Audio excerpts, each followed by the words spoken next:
Hi guys, நம்ம இன்றைக்கி எங்கே வந்திருக்கோன்னு பார்த்தீங்கன்னா நம்ம இன்றைக்கி வாழைத்தோட்டத்துக்கு தான் வந்திருக்கோம். இன்றைக்கி பார்த்தீங்கன்னா இந்த வாழை எதுவுமே இதான் சைஸு பாருங்கள், அவ்வளோதான் அதில் சைஸு. ஆனால் இப்போ வந்து பார்த்தீங்கன்னா இந்த வாழை மரம் வேலை இல்லைன்றதுனால 1 2 3 4 5 மரத்தை வெட்டிட்டேன். ஸோ இப்போ வாழை மரத்தை வெட்டிட்டு இதில் வாங்க நீங்கள் கடை இந்த பார்த்தீங்கன்னா இந்த பாருங்கள், இந்த வாழை மரத்தை வெட்டிட்டு இந்த குருத்தில் வந்து பார்த்தீங்கன்னா தண்ணி எடுத்து வச்சுருக்கு. இதில் வாழை தண்ணி என்னத்துக்கு அப்படின்னு பார்த்தீங்கன்னா இந்த வாழை தண்ணி மெயினாக வந்துட்டு ரொம்ப என்ன சொல்கிறது அபூர்வமான ஒரு மருத்துவ குணம் கொண்ட தண்ணி இது. ஏன் அப்படி நான் சொல்கிறது பார்த்தீங்கன்னா இந்த வாழை தண்ணியில் மெயினான விஷயம் கல்லீரல் பிரச்சனை இருக்கிறவங்களுக்கு, யூரின் இன்ஃபெக்ஷனல் இஷ்யூ இருக்கிறவங்களுக்கு, யூரின் போகாதவங்களுக்கு, வயிற்று கடுப்பில் இருக்கிறவங்களுக்கு இதெல்லாம் பார்த்தீங்கன்னா ரொம்ப நாட்டு மருத்துவம் இது.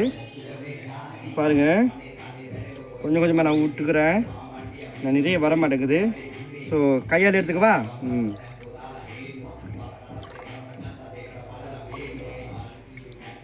இந்த கப்பு பெருசாக இருக்கிறதுனால உள்ளே வர மாட்டேங்குது. ஸோ இந்த தண்ணி இப்போ நம்ம குடிக்க போகிறோம்.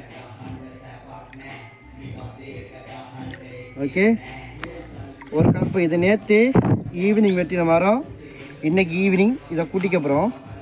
இதில் பார்த்தீங்கன்னா தெம்பிலி, அதாவது கொக்கனட்டுடைய வாட்டர் மாதிரி இருக்கும், ஆனால் சூப்பராக இருக்கும். குடிச்சு பார்க்கலாமா?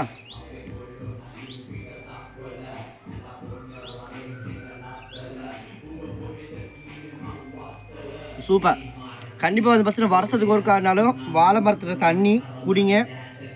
யூரின் இஷ்யூஸ் வந்து பார்த்தீங்கன்னா அதாவது வயிற்று கடுப்புன்னு சொல்லுவாங்க, நீர்க்கடுப்புன்னு சொல்லி, நீர்க்கடுப்பு இஷ்யூ வந்துட்டு இல்லாமல் பண்ணுறதும் ரொம்ப ஹெல்ப்ஃபுல்லாகவும் இது வந்துட்டு உதவி செய்யும். நன்றி, bye, take care all of you.